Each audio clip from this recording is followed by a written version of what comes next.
উৰিবলৈ দিয়ক দেখিব আপোনাৰ প্ৰেম স্পঞ্জিকৰ দৰে হ'ব স্বচ্ছ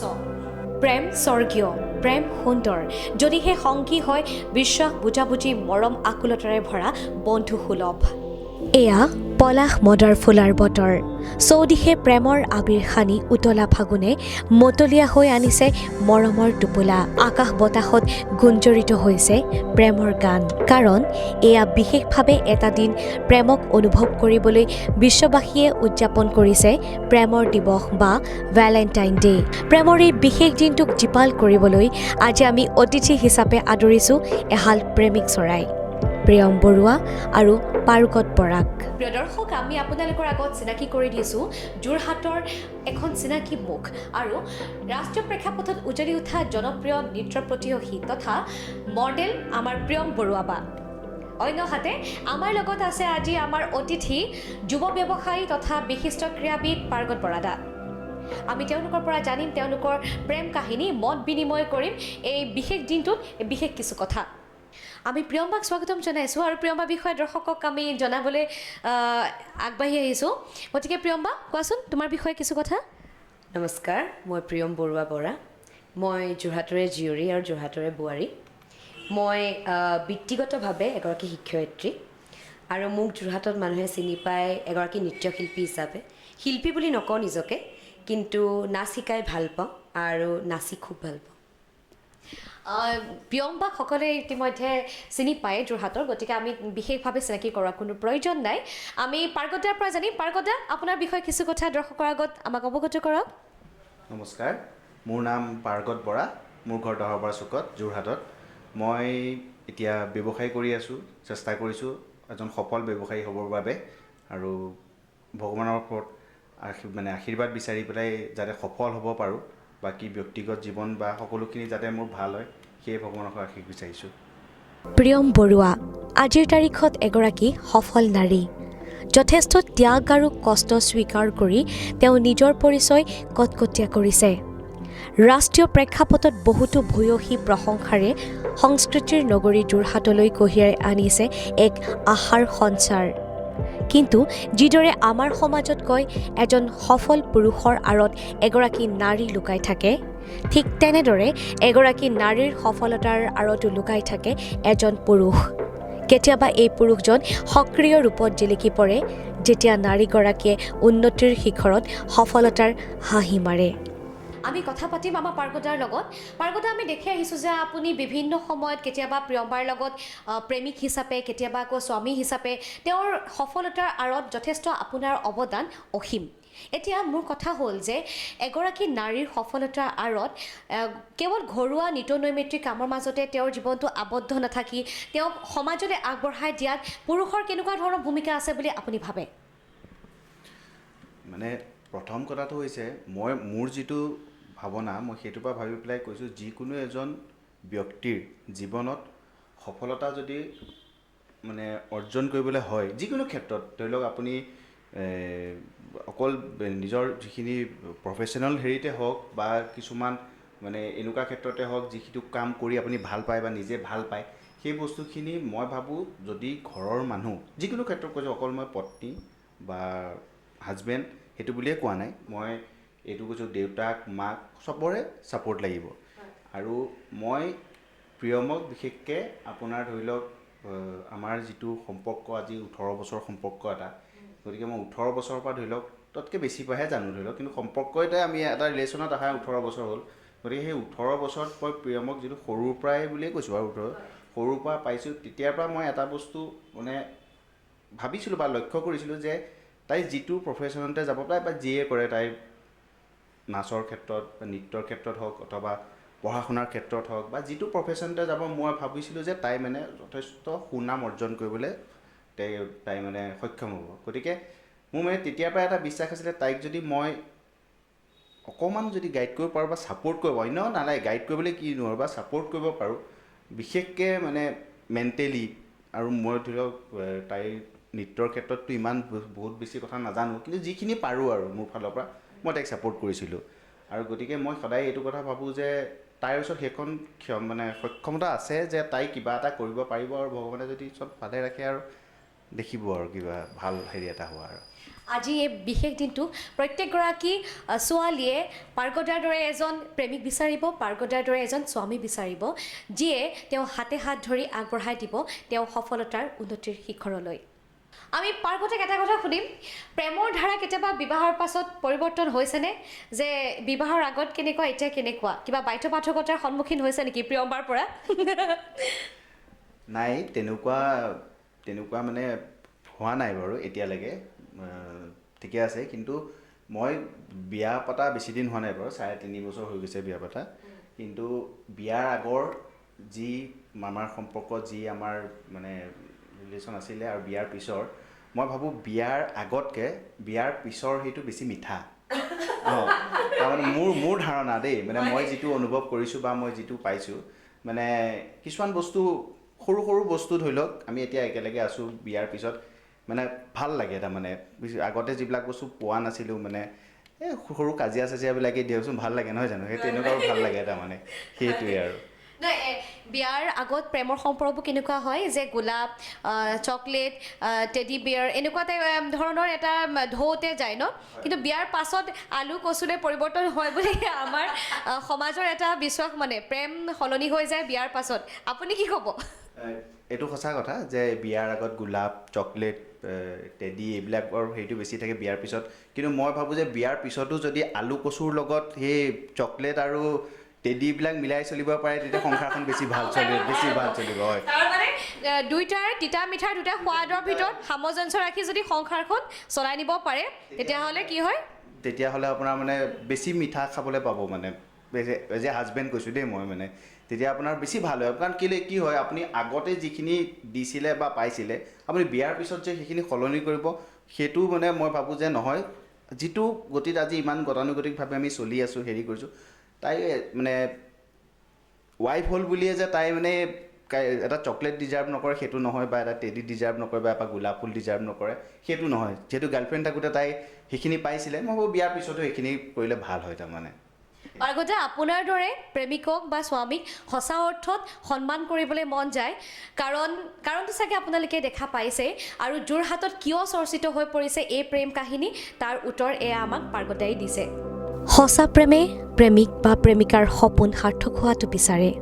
তাৰ বাবে এজনে আনজনৰ, বিশেষকৈ পুৰুষজনে নাৰীগৰাকীক বন্ধুত্ব সুলভেৰে আগবঢ়াই নিয়াতেই থাকে ভালপোৱাৰ আক্ৰিঞ্চন। পূৰ্ণতা পায় প্ৰকৃত ভালপোৱাই। আমি পাৰ্গদাৰ পৰা বহু কথাই জানিলোঁ। আমি এতিয়া প্ৰিয়ম্বাৰ পৰা জানিম যে প্ৰিয়ম্বা এগৰাকী নাৰী হিচাপে এখন পুৰুষতান্ত্ৰিক সমাজক আগবাঢ়ি যোৱাটো কিমান প্ৰত্যাহ্বানমূলক হয়, এই বিষয়ে কি ক'বা? ৰিয়া, তুমি চাগে লক্ষ্য কৰিছাই যে আমাৰ বোলছবিসমূহকে যদি ধৰোঁ, বোলছবিসমূহকে যদি চাওঁ, তেতিয়া তুমি দেখিবা যে মানে 88% যিবিলাক চিনেমা আমি দেখিবলৈ পাওঁ, সেইবিলাক পুৰুষ প্ৰধান চিনেমা, হয়নে? আৰু যিবিলাক বাকী 10 বা 13% আছে, সেইখিনি হৈছে মহিলা প্ৰধান চিনেমা। তুমি নিজেই চাবলৈ পাবা, য'ত হিৰোক দেখুওৱা হয় সেইবিলাক চিনেমা যথেষ্ট জনপ্ৰিয় হয়। কিন্তু কুইন হওক বা তোমাৰ মেৰী কম হওক, এই চিনেমাবিলাকে ইমান জনপ্ৰিয়তা নাপালে। এইটোৱে তোমাৰ এটা ডাঙৰ উদাহৰণ যে আমাৰ সমাজখন পুৰুষতান্ত্ৰিক হয়। কিন্তু মইচোন এই বস্তুটো অনুভৱ কৰিবলৈ সুযোগ নাপালোঁ, কিয়নো মোৰ দেউতা এজন এনেকুৱা মানুহ আছিলে, যিজন মানুহে মোক চব ক্ষেত্ৰতে আগবঢ়াই নিছিলে, চব ক্ষেত্ৰতে মোক খুব ছাপোৰ্ট কৰিছিলে। আৰু সেইকাৰণেই চাগে আজি মই একদম এগৰাকী স্বাধীন মহিলা হিচাপে চব কাম কৰিব পাৰোঁ। ঠিক তেনেধৰণে আজি চব ছোৱালীয়ে বিচাৰে নাই যে নিজৰ হাজবেণ্ডজন নিজৰ দেউতাকৰ নিচিনা হওক। আৰু ঠিক তেনেকৈ ময়ো মোৰ হাজবেণ্ডজন একদম মোৰ দেউতাৰ নিচিনাই পালোঁ। প্ৰত্যেক পদক্ষেপতে মোক ইমান মৰম কৰিছিলে, মৰম কৰে, ইমান মৰমেৰে আগবঢ়াই নিয়ে যে মই মানে চব কামতে খুব সহজ হৈ পৰে মোৰ কাৰণে কামবিলাক। ঠিক তেনেধৰণে মই যেন তৃতীয় পুৰুষৰো কথা কওঁ যে সেয়া হৈছে মোৰ শহুৰ দেউতা। শহুৰ দেউতাই ইমান মৰম কৰে আৰু চব ক্ষেত্ৰতে ইমান ছাপোৰ্ট দিয়ে। এই তিনিওজনচোন সফল পুৰুষ, কিন্তু তেওঁলোকেচোন মোক আজিলৈকে এইটো বস্তু অনুভৱ হ'বলৈ নিদিলে যে পুৰুষতান্ত্ৰিক এখন সমাজত মই এগৰাকী মহিলাই ষ্ট্ৰাগল কৰি আছোঁ কিবা এটা পাবলৈ। গতিকে মই নাভাবোঁ সেইটো কথা। এনেকুৱা তিনিজন পুৰুষ বা এনেকুৱা পুৰুষৰ মাজত থাকিবলৈ পোৱাটো এটা সৌভাগ্য। নিশ্চয়কৈ প্ৰত্যেকগৰাকী ছোৱালীৰ সপোনবিলাক প্ৰিয়ম্বাৰ দৰে উজ্বলি উঠক আৰু সেই সপোনবোৰ পূৰণ কৰিবৰ কাৰণে পাৰ্গত বৰাৰ দৰে এজন আঁৰৰ সফল আমাৰ পুৰুষ তেওঁৰ আঁৰত থাকক, তেতিয়া নিশ্চয়কৈ তেওঁলোক হাতে হাত ধৰি আগবাঢ়ি যাব পাৰিব। প্ৰিয়ম্বা, বহু ক্ষেত্ৰত দেখা যায় সম্পৰ্ক এটালৈ যেতিয়া অহা হয় আৰু এটা প্ৰথম প্ৰেমৰ শিহৰণৰ পৰা সম্পৰ্কত তুমি যেতিয়া সোমাবা তেতিয়া বহু সমস্যাৰ সন্মুখীন হ'ব লগা হয় স্বাভাৱিকতে, নহয়নে? গতিকে বৰ্তমান সময়ছোৱাত যিটো দেখা গৈছে প্ৰেমৰটোতো তোমাৰ সমস্যাৰ কথা ক'বই নালাগে প্ৰেমৰ আচলতে কি বুলি ক'ম আৰু শব্দ নোহোৱা হৈ আছে, কিন্তু অৱশেষত দেখা যায় এগৰাকী নাৰীয়ে কম্প্ৰমাইজ কৰিব লগা হয় বহু ক্ষেত্ৰত দেই, সকলো ক্ষেত্ৰত নহয় বাৰু। তোমাৰ ক্ষেত্ৰত কেনেকুৱা আৰু তুমি কি ক'বা সেই ক্ষেত্ৰত? মই ৰিয়া কম্প্ৰমাইজ বুলি নকওঁ, মই দায়িত্ববোধ বুলি ক'ম। বিয়াৰ আগত মই মোৰ দেউতা মাৰ অলপ দায়িত্ব ল'বলগীয়া হৈছিলে, যিহেতুকে মই ডাঙৰ ছোৱালী। কিন্তু বিয়াৰ পিছত মই আৰু এখন ঘৰলৈ আহিলোঁ, মোৰ শহুৰ শাহু, মোৰ বৰজনা, মোৰ জা আৰু মোৰ স্বামী। আমি এটা পৰিয়ালত থাকোঁ, মোৰ কিছুমান দায়িত্ব আছে, প্ৰত্যেকজন পৰিয়ালৰ সদস্যৰ প্ৰতিয়ে মোৰ এটা এটা দায়িত্ব আছে। এইখিনি দায়িত্ব পালন কৰিবলৈ যাওঁতে যদি মই কোনোবা এডোখৰত কিবা এটা বস্তু এৰিবলগীয়া হৈছে তেতিয়াহ'লে সেইটোক মই কম্প্ৰমাইজ বুলি নকওঁ, কিয়নো এৰিবলগীয়াটো মই হোৱা নাই। কিন্তু যদি দেখা যায়, ধৰি লোৱা যে আজি মোৰ লগৰ ছোৱালী এজনীয়ে মোক এটা বাৰ্থডে পাৰ্টিলৈ মাতিছে আৰু সেই একে সময়তে মোৰ আজি পৰিয়ালত কিবা এটা ফাংশ্যন আছে, তেতিয়াহ'লে মই ভাবিম যে মই মোৰ পৰিয়ালৰ ফাংশ্যনটোত থকাটো বেছি ইম্পৰ্টেণ্ট, কিয়নো যিহেতুকে এইটো মোৰ পৰিয়াল, এইটো মই এই পৰিয়ালৰে এজন সদস্য, হয় নহয়? গতিকে মোৰ এই পৰিয়ালটোৰ প্ৰতি বা এই উৎসৱটোৰ প্ৰতি যিটো দায়িত্ব হ'ব তাতকৈ বহুত কম দায়িত্ব থাকিব মোৰ লগৰ ছোৱালীজনী বাৰ্থডেলৈ যোৱাটো, কিয়নো তেওঁৰ বেলেগ ফ্ৰেণ্ডছো আহিব, বেলেগ ফ্ৰেণ্ডৰ লগত তেওঁলোকে ফূৰ্তি কৰিব পাৰিব। কিন্তু এই পৰিয়ালটোৰ পৰা মই যদি আঁতৰ হৈ পেলাই যদি তেওঁৰ বাৰ্থডেলৈ যাওঁ তেতিয়াহ'লে হয়তো কামখিনি নহ'বগৈ বা তেওঁলোকে বেয়া পাব, আৰু মোৰ কাৰণে মোৰ পৰিয়ালটো সকলোতকৈ প্ৰথম আহে। গতিকে সেইকাৰণে মই কম্প্ৰমাইজ বুলি নক'ম, কিন্তু মই ক'ম যে দায়িত্ববোধ বা মোৰ যিটো দায়িত্ব সেইটো পালন কৰিবলৈ যাওঁতে যদি কিবা এৰিবলগীয়া হয় মই সুখেৰে এৰিম। আজি মই গম পালোঁ যে প্ৰিয়ম বৰা সকলে কিয় ইমান ভাল পায় আৰু প্ৰিয়ম বৰা কিয় সকলে ইমান সন্মান কৰে। তেওঁৰ চিন্তাধাৰা, তেওঁৰ প্ৰমূল্যবোধ, তাক আমি সকলোৱে নতশিৰে প্ৰণাম জনাইছোঁ আৰু আশা কৰিম প্ৰত্যেকজনী ছোৱালী এনেদৰে এখন ঘৰত দায়িত্ব আৰু কৰ্তব্যৰ মাজতে নিজকো স্বাধীনচিতীয়াভাৱে আগবঢ়াই দিয়াত তেওঁ সফল হওক। প্ৰিয় দৰ্শক, আমি অতঃপৰে আপোনালোকৰ আগত প্ৰিয়ম বৰুৱা আৰু পাৰ্গত বৰাৰ প্ৰেম কাহিনীৰ সন্দৰ্ভত আজি আমি মত বিনিময় কৰি আহিছোঁ আৰু আপোনালোকৰ আগত দেখুৱাই আহিছোঁ কিছুমান কাহিনী এনেকুৱা থাকে যি মাত্ৰ শুনিব পাৰি আৰু অনুভৱ কৰিব পাৰি, তাৰ যি ভাষা আৰু সেয়া হয়তো এনেকুৱাই অব্যক্ত যে আৰু বেলেগে প্ৰকাশ কৰাটো সম্ভৱ নহয়। গতিকে আমি পাৰ্গতাৰ পৰা শেষত এটাই জানিব বিচাৰিম যে পাৰ্গতা দীৰ্ঘদিনীয়া সময় এটা প্ৰেম কাহিনী ৰচি প্ৰেম বিবাহত আবদ্ধ হৈ এতিয়া ইমান ধুনীয়াকৈ সংসাৰখন চলাই গৈছে, একদম প্ৰেমিক ভ্ৰমৰ যেন সেই প্ৰেমিক পাৰ্গতা এতিয়াও একেই হৈ আছে। কিন্তু আজি কিছুমান প্ৰেমিকক দেখা যায় ক'ৰবাত নহয় ক'ৰবাত বিপথে পৰিচালিত হয়, প্ৰেমৰ সংজ্ঞাই সলনি কৰি দিয়ে। গতিকে তেওঁলোকক কি ক'ব, ইতিবাচক এটা বাৰ্তা তেওঁলোকলৈ কি আগবঢ়াব? প্ৰথম কথাটো হৈছে কি যে এইটো সঁচা কথা যে আমি আজি 18 বছৰৰ যিটো কাল আমি একেলগে পাৰ কৰিছোঁ তাৰ মাজতো আমাৰ বহুতখিনি কঠিনতা নথকা নহয়, আহিছিলে, বহুতখিনি আহিছে, সেইবোৰ থাকিবই। কাৰণ যিকোনো এটা বস্তু সহজে কেতিয়াবা ইমান সহজে পোৱা বস্তুটো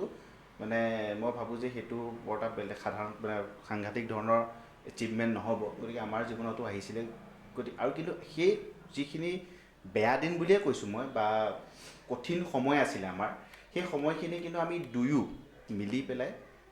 ইজনে সিজনৰ লগত মানে এইটো যে এষাৰ কথা আছে মানে একেটা কান্ধতে আমি সমানে বোজা লৈ পেলাই আমি সেই সময়খিনি পাৰ কৰিছোঁ। গতিকে নতুন প্ৰজন্মৰ প্ৰতি মোৰ এইটোৱে অনুৰোধ, কিবা সৰু সৰু কিছুমান কথাত যিবিলাক আজিৰ দিনত দেখিবলৈ পোৱা যায় যে মানে একদম যিবিলাক কথা আমি মানে হেৰিয়ে নকৰোঁ সেই কথাবিলাকত তেওঁলোকৰ মাজত ব্ৰেকআপ হয় বা তেনেকুৱা বা একেবাৰে মানে চৰম পৰ্যায়লৈকে গুচি যায়। মই ভাবোঁ যে সেইটো কথা নহয়, অকণমান ধৈৰ্য ধৰিব লাগে, ইজনে সিজনৰ কথা শুনিব লাগে, বিশ্বাস কৰিব লাগে আৰু বুজিব চেষ্টা কৰিব লাগে যে তেওঁৰ কি প্ৰব্লেম হৈছে বা কি অসুবিধা হৈছে, কি হৈছে, সেইখিনি যদি ভাবে যে আমি দুয়ো মিলি ছল্ভ কৰিম, মই ভাবোঁ যে কেতিয়াও মানে প্ৰেমৰ ক্ষেত্ৰত তেওঁলোকে সদায় সফল হ'ব মানে মোৰ সেইটো মানে এটা ধাৰণা ইমান সুন্দৰ কথা যে কি ক'ম মই শুনিয়ে থাকিবলৈ মন গৈছিলে আৰু ভৱিষ্যতে নিশ্চয়কৈ আমি বহুত কথা পাতিম আমাৰ বিশেষকৈ দৰ্শকসকল আমাৰ নৱপ্ৰজন্মসকল আপোনাৰ এই কথা বতৰাত যথেষ্ট আপ্লুত হ'ব বুলি মই আশাবাদী অন্ততঃ এতিয়া প্ৰিয়ম্বাৰ পৰা জানিম যে প্ৰিয়ম্বা কি ক'বা আমাৰ ভৱিষ্যত প্ৰজন্মৰ বাবে কি ক'বা মইতো সদায়ে কওঁ আৰু মই পাৰ্গতকো কওঁ বা মই নিজেও এইটো বস্তু অনুভৱ কৰোঁ যে love is always A part of life it is not the heart of life নতুন প্ৰজন্মই মই লক্ষ্য কৰিছোঁ যে তেওঁলোকৰ প্ৰেমটো ষ্টেটিক নহয় তেওঁলোকে কোনোবা এডোখৰত বিচলিত হৈ যায় খুব সৰু সৰু কথাত ইজনে সিজনক অপচন্দ কৰে বা ইজনে সিজনৰ পৰা মনটো আঁতৰাই নি পেলাই বেলেগ এজনৰ প্ৰতি মনটো বিচলিত হৈ যায় এই বস্তুটো আচলতে মই নাভাবোঁ যে আমাৰ সময়তো নাছিলে আমাৰ সময়তো দেখা গৈছিলে যে বহুত এনেকুৱা ধৰণৰ হৈছে আমাৰ নিজৰ মাজতো বহুত কাজিয়া হৈছে আগতে বা বহুত কিছুমান সময়ত এনেকুৱা হৈছে আপছ এণ্ড ডাউনছ চবতে থাকে কিন্তু মই ভাবোঁ যে যদি সৰু সৰু কথাত আমি ইজনে সিজনৰ বেয়াটোহে দেখি থাকোঁ তেতিয়াহ'লে আমি কেতিয়াও একেলগে আগবাঢ়িব নোৱাৰিম মই ভাবোঁ যে মানুহজনৰ এটা এনেকুৱা ভাল গুণ আমি বিচাৰি উলিয়াব লাগে যিটো ভাল গুণতে আমি যাতে প্ৰত্যেকবাৰ বাৰে প্ৰতি প্ৰেমত পৰিব পাৰোঁ সেই সৰু বস্তুটোকে লৈ পেলাই যাতে আমি এইটো বস্তুত ছেটিছফেকশ্যন পাব পাৰোঁ যে চোৱা এই বস্তুটো তেখেতৰ আনতকৈ বেলেগ সেইটো কাৰণে তেখেতক মই ভাল পাওঁ সেই বস্তুটোৱে লৈ পেলাই যদি আগবাঢ়ি যাব পৰা যায় আৰু দৃঢ়তা আজিকালি প্ৰজন্মই বিয়া পাতিম বুলি ভাল নাপায় সেইটো এটা ডাঙৰ দিগদাৰ বুলিয়ে ক'ম যে তেওঁলোকে বিয়া পাতিম বুলি ভাল নাপায় তেওঁলোকে আচলতে পটককৈ কিবা এটা বস্তু পচন্দ হৈ পেলাই একেলগে থাকিব বিচাৰে কিন্তু আচলতে তেওঁলোকৰ ফিউচাৰত বা ভৱিষ্যতত এইটো ভাবি পেলাই তেওঁলোকে ভাল নাপায় যে আমি একেলগে সদায় কাৰণে থাকিম চিৰজীৱন কটাব কিন্তু মই ভাবোঁ যে এই বস্তুটো থকাটো দৰকাৰী কিয়নো এনেকুৱা নহ'লে এই কনচেপ্টটো যে somebody is made for somebody else মানে এজন মানুহ ভগৱানে কাৰোবাৰ কাৰণেতো বনাইছে সেই কনচেপ্টটো ভুল হৈ যাব গতিকে সেইকাৰণে মই ভাবোঁ যে নতুন প্ৰজন্মই এই সৰু সৰু কথাত বিচলিত নহৈ পেলাই তেওঁলোকে যাতে আগলেও একেলগে থাকিম বুলি ভাবি পেলাই সম্পৰ্কটো গঢ় দিয়ে আৰু সব বস্তু সমানে চলাই নিয়ে কিয়নো পঢ়া শুনা খেল ধূলৰ পৰা আৰম্ভ কৰি নিজৰ কেৰিয়াৰটোক প্ৰথম গ্ৰাফ কৰি ল'ব পাৰিলেহে তেওঁলোকে এটা সুন্দৰ জীৱন একেলগে কটাব পাৰিব সেইটো কাৰণে মই ভাবোঁ আৰু মোৰ এটাই মেছেজ তেওঁলোকৰ প্ৰতি যে ভালকৈ পঢ়িব লাগে ভালকৈ নিজকে এষ্টাব্লিছ কৰিব লাগে আৰু লগত ইজনকো এষ্টাব্লিছ হোৱাত সহায় কৰিব লাগে নিশ্চয়কৈ প্ৰেম স্বৰ্গীয় প্ৰেম শাশ্বত এনেকুৱা প্ৰেম কাহিনীয়ে আমাৰ নৱপ্ৰজন্মৰ লগতে সমাজৰ এক আদৰ্শ হ'ব যিয়ে সমাজখনক এক সুস্থ পথত আগবঢ়াই নিবৰ কাৰণে সহায় আগবঢ়াব প্ৰিয় দৰ্শক প্ৰেম সৃষ্টিৰ বাবে হওক ধ্বংসৰ বাবে নহয় আজি আমি এই প্ৰেমৰ বিশেষ দিনটোত এই মাদকতা ভৰা পৰিৱেশত যোৰহাটৰ অতিকৈ চৰ্চিত প্ৰেম কাহিনীটো আৰু প্ৰেমিক চৰাইহাল প্ৰিয়ম বৰুৱা পাৰ্গত বৰুৱাৰ আদৰ্শক আমি মত বিনিময় কৰি আপোনালোকৰ আগত দাঙি ধৰিলোঁ খুবেই আশাবাদী যে বৰ্তমান ভৱিষ্যত প্ৰজন্মসকল তেওঁলোকৰ আদৰ্শৰ শিৰোগত কৰি আগবাঢ়ি যাব আৰু প্ৰেমক সঠিক অৰ্থত তেওঁলোকে হৃদয়ংগম কৰি আৰু এটি প্ৰেম কাহিনী নিজেও ৰচনা কৰিব শেষত সকলোলৈ ধন্যবাদ জ্ঞাপন কৰিছোঁ আৰু প্ৰিয়ম বৰুৱা বা আৰু পাৰ্গত বৰাদাকো আমি অতিকৈ ধন্যবাদ জ্ঞাপন কৰিছোঁ কৃতজ্ঞতা জ্ঞাপন কৰিছোঁ আপোনালোকৰ বহুমূলীয়া সময়খিনি আমাৰ দৰ্শকৰ আগত এনেদৰে দুই এটা কথা পাতিবৰ বাবে আসাম ফ্লেশ্বক কিছু সময় দিলে আৰু আমি ভগৱানৰ ওচৰত প্ৰাৰ্থনা জনাম যে আপোনালোকৰ এই প্ৰেম কাহিনী খুব দূৰ দিগন্তলৈ চৰ্চা হৈ থাকক চিৰযুগমীয়া হওক আৰু সময়ৰ ৰেখাত এই প্ৰেম কাহিনী এক নব্যধাৰা সূচনা কৰি নতুন এখন প্ৰেম কাহিনী লিখি যাওক তাকে কামনা কৰিলোঁ ধন্যবাদ দৰ্শক আৰু সকলোৱে চাই থাকিব আসাম ফ্লেশ্ব প্ৰেম সৃষ্টিৰ বাবে হওক ধ্বংসৰ বাবে নহয় প্ৰেম এজনে আনজনৰ হাতে হাত ধৰি মৰম ভালপোৱা বুজাবুজি আৰু বিশ্বাসৰ বাবে হওক যি এজন আনজনৰ পৰিপূৰক হওক বৃহৎ সাফল্যৰ নৱপ্ৰজন্মৰ মাজত এটি ইতিবাচক নব্যধাৰা প্ৰচাৰ কৰিবলৈ দাঙি ধৰা হ'ল এই আদৰ্শৰ প্ৰেমিক যুগলক আশা কৰোঁ প্ৰিয়ম পাৰ্গতৰ দৰেই হওক প্ৰেমৰ ধাৰাবোৰ আধুনিক মেৰপাকত সোমাই প্ৰেমৰ গৰিমা আৰু পবিত্ৰতা নষ্ট নকৰি সকলোৱে যদি প্ৰেমৰ প্ৰকৃত সংজ্ঞা হৃদয়ংগম কৰে তেন্তে সেই প্ৰেম হ'ব স্বৰ্গীয় সুখৰ সময়ে মৰ্মে মৰ্মে সোঁৱৰিব সেই প্ৰেম কাহিনী অতঃপৰে আছাম ফ্লেছৰ এই বিশেষ অনুষ্ঠানটি উপভোগ কৰাৰ বাবে সকলো দৰ্শককে ধন্যবাদ সুহৃদয়ৰ। আমাক এনেদৰেই সঁহাৰি আগবঢ়াব আৰু আমি প্ৰতিশ্ৰুতিবদ্ধ যে আপোনালোকৰ মনোৰঞ্জনৰ বাবে আমি লৈ আহিম বিশেষৰো বিশেষ অনুষ্ঠান Assam flash explore untold and আনচিনত।